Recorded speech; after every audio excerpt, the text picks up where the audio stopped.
Kimberly, and welcome to As I've Seen It. All over the world, people are on the move, and you can call them immigrants, you can call them refugees, asylum seekers, you can call them migrants, but the one thing they all have in common is that they're people.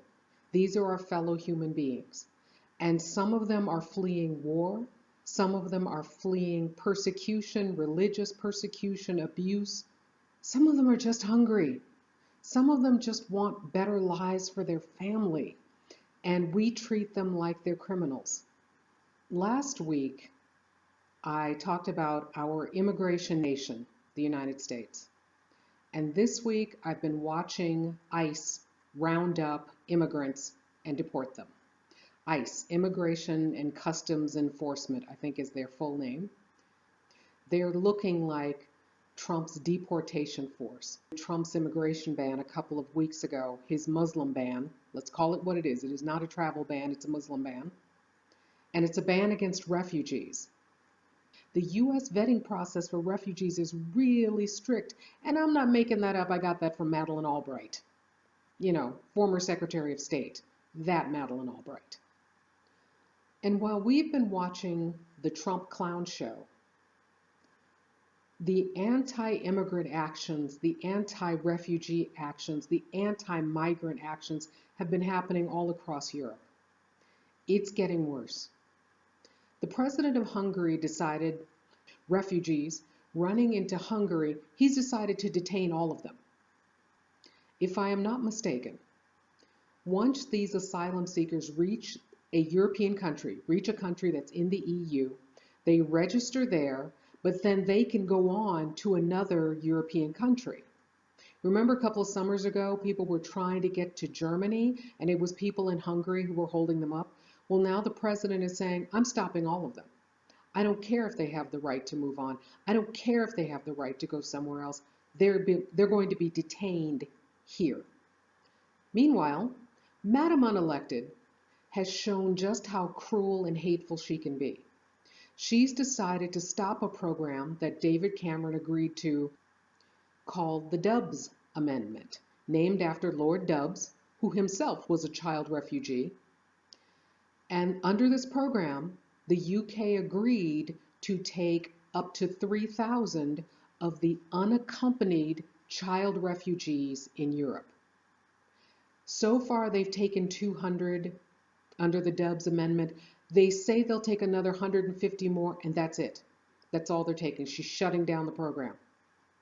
Children, unaccompanied, stuck in Europe. Remember when they cleared the Calais camp a few months ago? Well, there are still hundreds of children who are now sleeping rough, as the British say. That means homeless, sleeping outside. Because they cleared the Calais camp and they still had, I think, close to 1,000 unaccompanied kids, maybe more than that. And they put them in those containers while they tried to find places for them to go. Well, Theresa May refused to take any of them. So most of the kids were shipped out to other parts of France. Some of them ran away, some of them ran and hid because they want to be in the UK. And some of them have a right to be in the UK because they have families there. So these kids who are desperate and alone are hiding out, sleeping in the bushes. They bury their food to protect it and to hide it. Volunteers and charities are bringing them food and water. These kids have no toilets. They have nothing. And Madam Unelected shut down a program to make sure that no more unaccompanied kids get into the UK. And then this story came out in The Guardian. This is Dunkirk.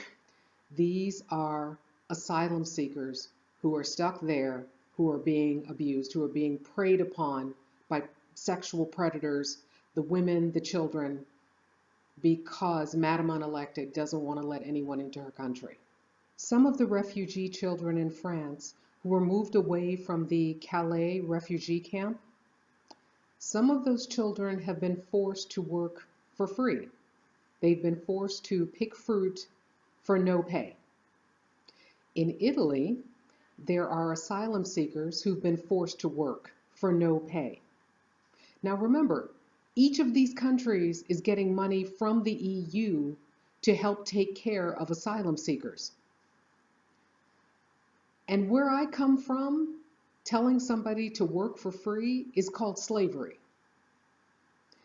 The far-right political group in Germany that's challenging Angela Merkel, their leader, Franka Petri, that woman actually said police should be allowed to shoot illegal immigrants coming into the country, people trying to get into Germany. Yes, she did.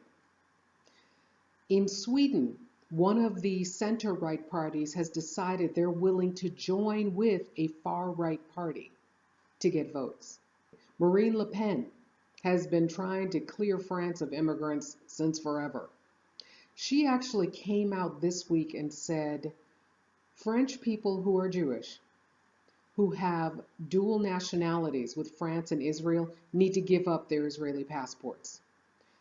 So I believe it's time for us to decide if we're going to help those who are less fortunate. And if we are, we need to step up our game, because we need to stand up to the Theresa Mays and the Donald Trumps of the world. So examine your conscience. Which camp are you in? It's all about me, or we're all in this together. You decide. Thanks for watching.